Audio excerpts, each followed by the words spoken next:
In this example, I need to simplify and write without negative exponents these two expressions here.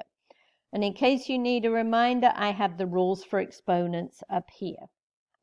So let's look at our first example. I have x raised to the 5th divided by x raised to the 9th.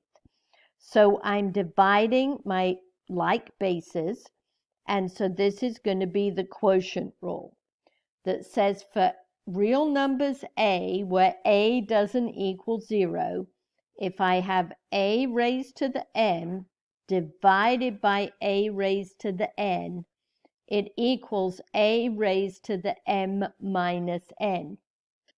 Please note that the answer is in the numerator, and the exponent in the numerator is first, and then I subtract the exponent in the denominator. So that's exactly what I'm going to do with my first example. I'm going to get x in the numerator, and I'm going to take my numerator exponent of 5, and then I'm going to subtract the exponent in the denominator of 9. So I get x raised to the 5 minus 9. And now what's 5 minus 9? It's negative 4.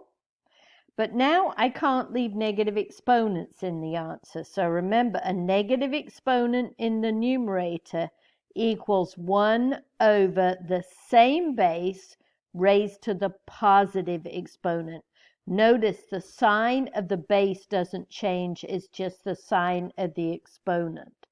So this just becomes 1 over x raised to the opposite of negative 4 is positive 4.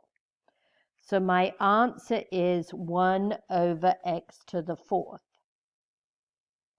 Now let's look at my second example. I've got to be careful. I have to work with like terms, so I have to work with my f's and then my g's. So what I'm going to do is, just like I did in this one, my answer is going to be in the numerator, so I'm going to get f raised to the 8 minus, what exponent is on this f down here? Well, there's an invisible 1. We're too efficient to write, so it's 8 minus 1. Multiplied by g in the numerator raised to the 6 minus 2. So we're just using the quotient rule.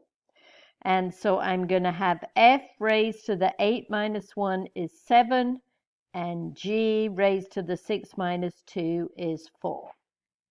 So my answer is f to the 7th, g to the 4th. One last thing is we cannot combine these two because these do not have the same basis. If I want to use the product rule, I have to be multiplying the same base, and I'm not here. So this is my answer.